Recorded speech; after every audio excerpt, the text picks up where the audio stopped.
inspection on me. And the day before I was in Houston, I told my wife, I said, man, I need to work on my truck. I need to get some stuff right. And I worked on that truck over, adjusting brakes, everything. So when the state trooper pulls me up, he says, well, I'm going to hold an inspection on you. And we're going to be checking brakes, we're going to be checking everything. And I hope you're not going to be like the last 3 trucks that I put out of service because they weren't in compliance. Somebody say being in compliance. Being in compliance. So as we went through the inspection, he checked lights, turn signals, he checked everything. And he's like, all right, so far you're looking good, you're looking good. So he gets up underneath there, he started checking brakes. And I had already told him, I said, look, sir, I done been working with this stuff all day. So I know my brakes should be all right. Long story short, we went in fast inspection, he puts a stick up on the window on the trailer. And he says, you know something, you made my day glad because 1 out of 4 trucks, you're the only truck that passed, and all the other ones were shut down, and they couldn't go anything. One guy went to jail because he definitely wasn't no license, no medical card, nothing. Everybody else probably got fines and just shut down. So, being in compliance, when we're not in compliance, when we face consequences. Amen? Amen. So as we get into this word here, if the Lord would allow for me to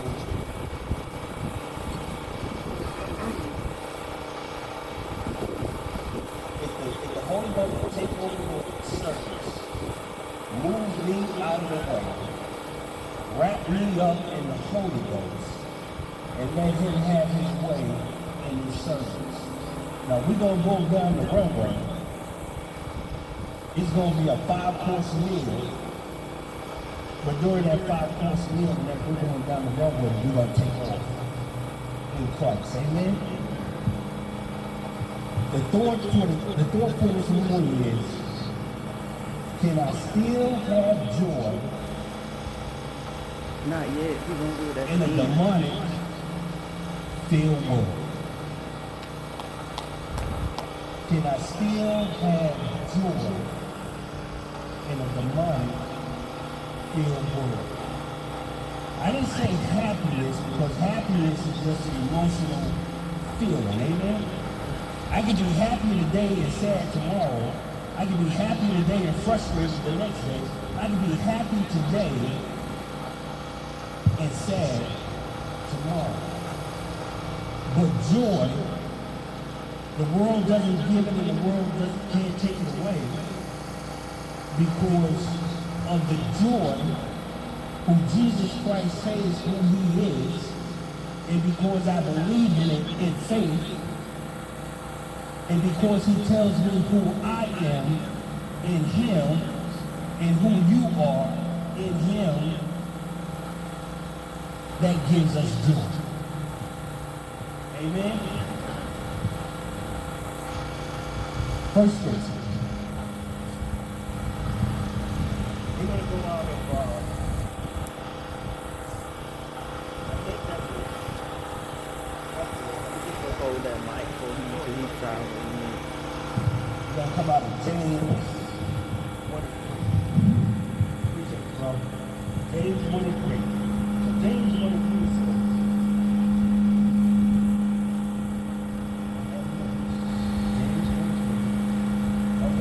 1:3 says, that no man say when he is tempted, I am tempted of God, for God cannot be tempted with evil, neither tempted any man. But every man is tempted when he is drawn away of his own lust and enticed. Then when lust has conceived, it brings forth sin, and sin when it is finished brings forth death. Do not err, which is, do not be deceived, my beloved brother. Temptation comes from evil desires within, not from God.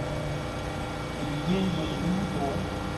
It becomes easier to dwell on the thought and allow it to become an action, like a snowball rolling down the hill. Seems like the more we struggle, the more we let it have its way, the best time to stop a temptation is before it is too great and moving too fast to control. We're gonna,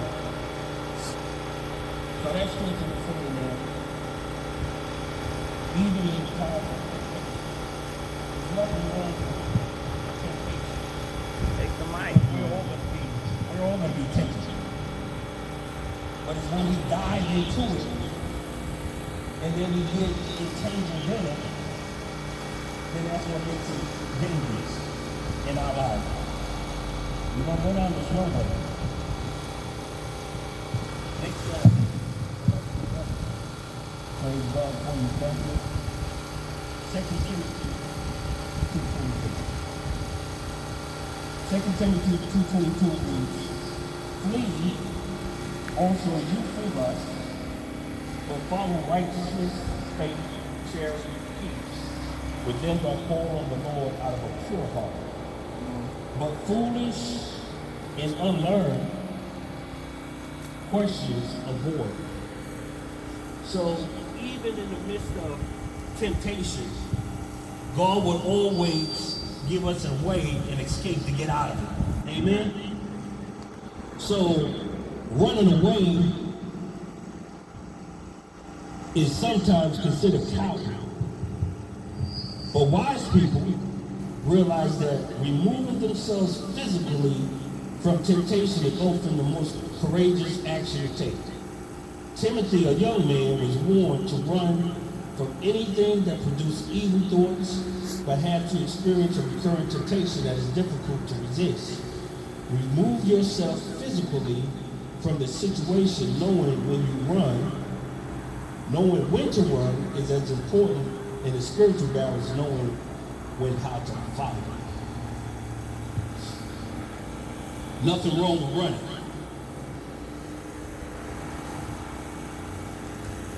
If we know that a situation is going to overtake us or it's going to keep us bound,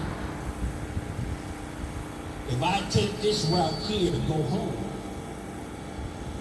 but every time I go that route, it's going to draw me into getting in trouble, then would it not be wise to take the long way? Amen? We going somewhere. Galatians 5:1. Galatians 5:1 reads, steadfast, therefore, in the liberty wherewith Christ has made us free, and be not entangled again in the yoke of bondage. Be not entangled in the yoke of bondage. 2 Peter. Let's find that 2 Peter. Where you at, Peter?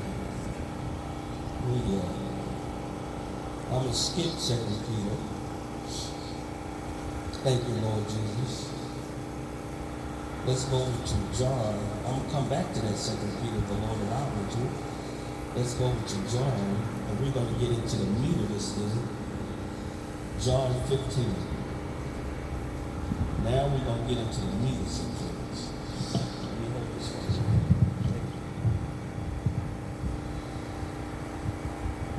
John 15 reads, I am the true vine, and my Father is the husbandman.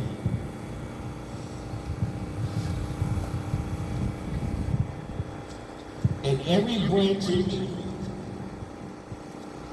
that beareth not fruit, he taketh away. And every branch that beareth fruit, he purges it, that it may bring forth more fruit. Now you are clean through the word which I have spoken unto you. Abide in me, and I in you, as the branch cannot bear forth fruit of itself, except it abide in the vine. No more can ye except ye abide in me. I am the vine, ye are the branches. He that abideth in me, and I in him, the same bring forth much fruit. For without me ye can do nothing. If a man abide not in me, he is cast forth as a branch, and he is withered, and men gather them and cast them into the fire. And they are burned. If you abide in me, and my words abide in you, ye should ask what ye will, and it shall be done unto you. Wherein is my Father glorified, that ye bear much fruit. So shall you be my disciples. As the Father has loved me, so I have loved you. Continue ye in my love. If you keep my commandments, you shall abide in my love, even as I have kept my Father's commandments and abide in his love. These things I have spoken unto you, that my joy might remain in you, and that your joy might be full.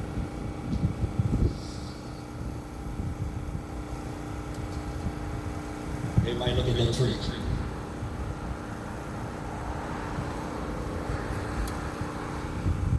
And as we look at that tree,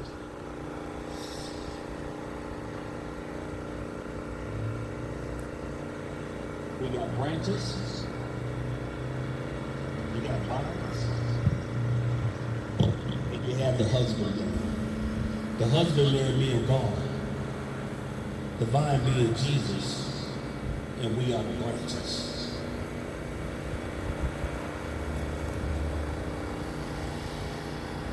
Help me, Lord. We're going to tie another scripture into this. If I was to take that branch, I'm not going to break it because I don't want my tail to get tore up. Amen? But I got some branches right here off the tree. Now that branch is disconnected from the tree. And if the tree is providing all the nourishment to the branches that's going to bring forth leaves and fruit in due season, help me, Lord. But if this branch remains and abides in Christ,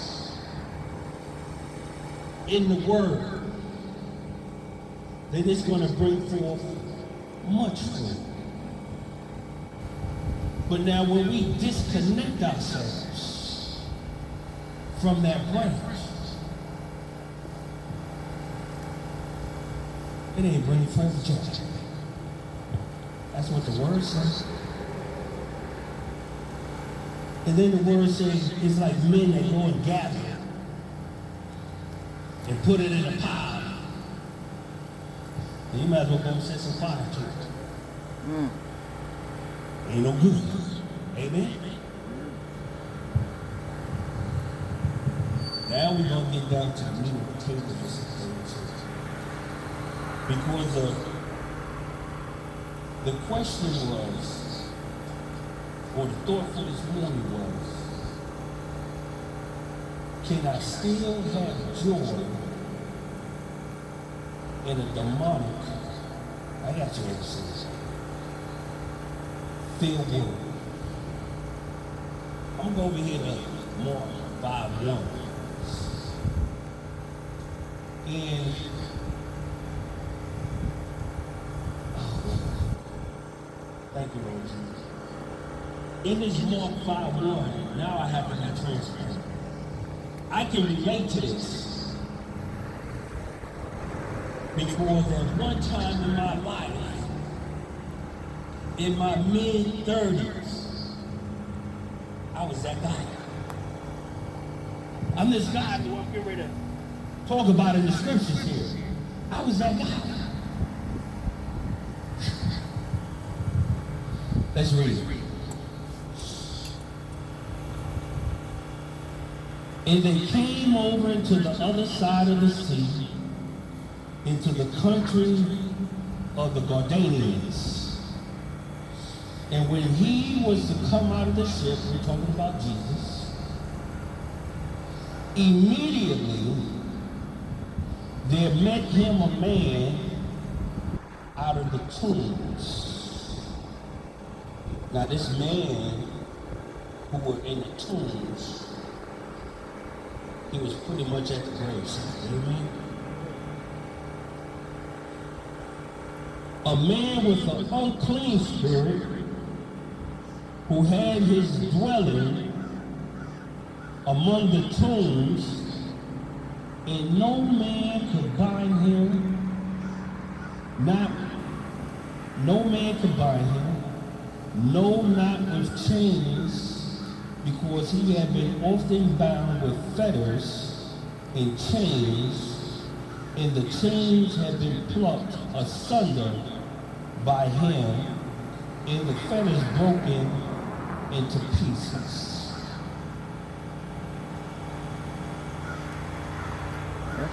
Neither could any man tame him, and always night and day he was in the mountains and in the tombs crying and cutting himself with stones. Let's stop for a minute.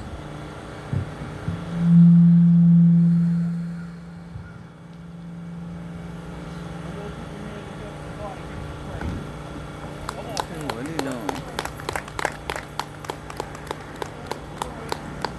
What you doing?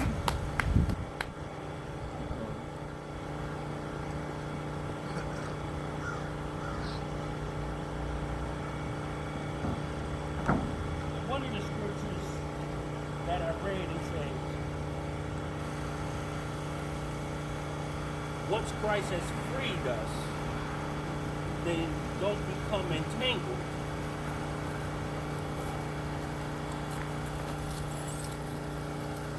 In bondage and in yoke, whatever it may be. Because when we become entangled, it's so confusing to try to find out which way is which. How do you untangle all this stuff? How you get it straightened out? Amen? Amen.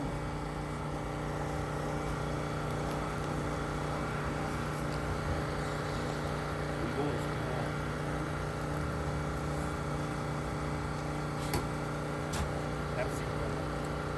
You can't. I'm holding it. It's gonna fall down. Big one them a little bit. In that text,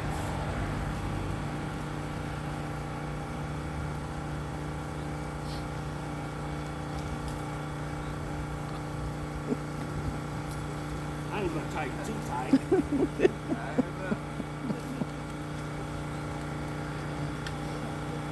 But just so everybody can see where I'm coming from, all right? That's it. Those are chains. But in the text it says fetters and chains, so therefore this guy who was in the tomb was chained with on his ankles and on his hands. And it says that no man could tame him, in that thank you, brother. Lord, help me with this here. Unclean spirit where is dwelling among the tombs, and no man could bind him, no, not with chains, because he had been often bound with fetters and chains. So, the text was talking about an unclean spirit who had this guy bound up.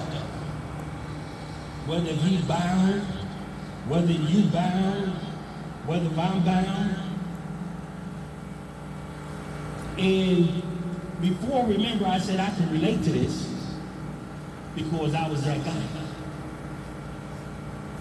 I was that guy to where my addiction was cocaine. And it had me bound. And alcohol and everything else.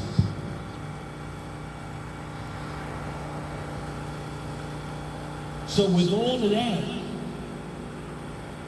I'm losing stuff. How many of you know out here that when Satan binds us up, whatever it may be,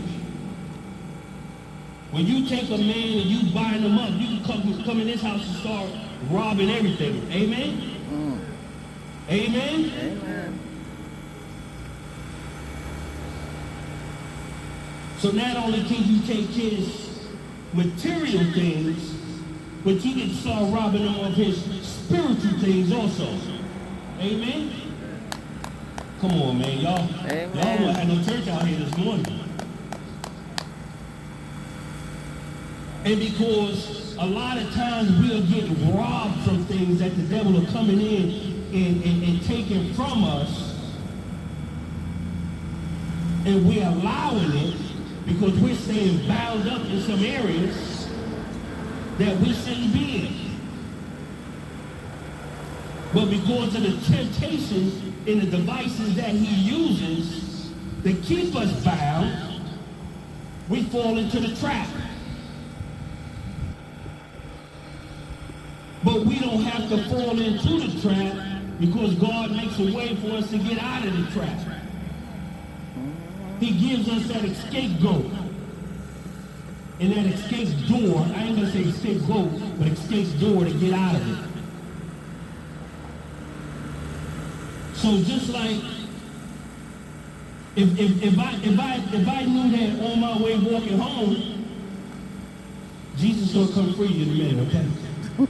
On my way of walking home, if I knew that, if I always went on this path right here, Friday I got paid, whatever, and the boys are there waiting. Come on, man, we're gonna go get us a 6-pack. We're gonna, hey, let's chop it up.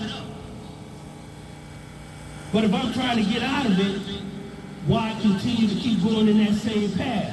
That's right. Look here, I gotta take the long way. I gotta take the long way. Because if I keep going that way, I'm gonna keep getting in. But even in this text right here, it was saying that no man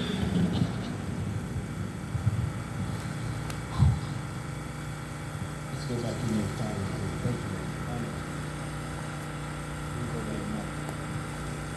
Mark 5. Unclean spirit will dwell in among the tombs, and no man could bind them up. No, that would change, because he had been often bound with fetters and chains, and the chains have been plucked asunder by him. But you know those demons plucking some stuff away out of our lives when we allow it to? And the fetters broke in pieces, neither could any man tame him. And always, night and day, he was in the mountains and the tombs, crying and cutting himself with stones. Sound like some suicidal things to me. Anybody want to cut themselves and cut their wrists?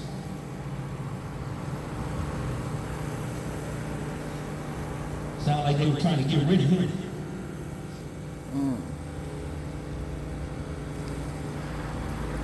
But when he saw Jesus afar off, he ran and worshiped him and cried with a loud voice. Let's put a pin in that. Every time I go back and read this text here, it always amazes me that when it comes to the demonic forces, they recognize and they realize who Jesus is. They recognize his power. They recognize his authority. Amen? But for some odd reason, we have a problem with recognizing and accepting his power and his authority. But when he saw Jesus afar off, he ran and worshipped him and cried with a loud voice and said, "What have I to do with thee, Jesus, thou Son of the Most High God?" What do I have to do with thee? The Son of the Most High God. So he already recognized who he is. And he says, "I adore," which is urge or request someone earnestly to do something. So he's saying, "I adore thee by God. I'm requesting that thou torment me not. It ain't my time." That's what the demon says. It's not my time. So I'm requesting and I'm begging you. Don't send me into the lake of the fire or the bottomless pit right now. Send me anywhere you want to send me, but don't send me there, Jesus. Amen? Amen. That thou torment me not, for he said unto him, "Come out of the man, thou unclean spirit." It's amazing. It's amazing that in this text, no man, no woman could have helped this guy get out of the bondage and the chains that the demonic forces had him bound up in. Amen? But it says that in the text,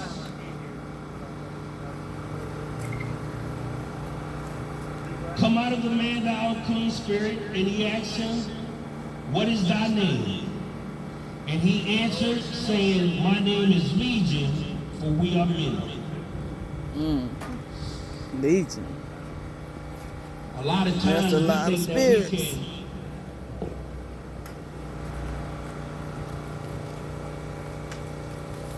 get freed up.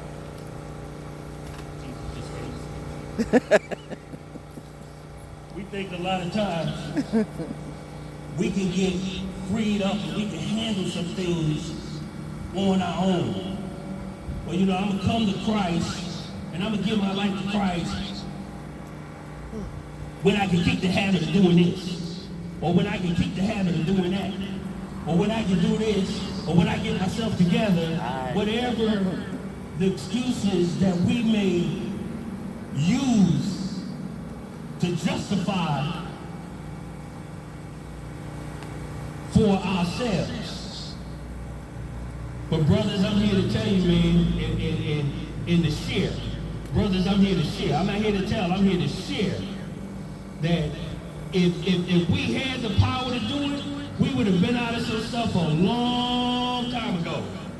Amen? Amen. But Jesus asked this guy, he says, well, what is your name? He says, well, my name is Legion. Let's stop right there.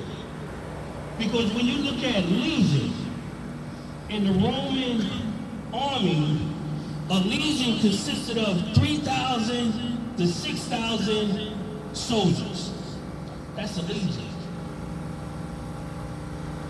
Now we ain't sitting here, we're not standing here, we're not giving Satan no glorification whatsoever. Amen? Amen. Because God's going to get all the glory. But I wanted to point out, because this is significant. Every time I read this thing, man, it's significant. If Satan could give 3,000 to 6,000 demonic forces over to one, Wow.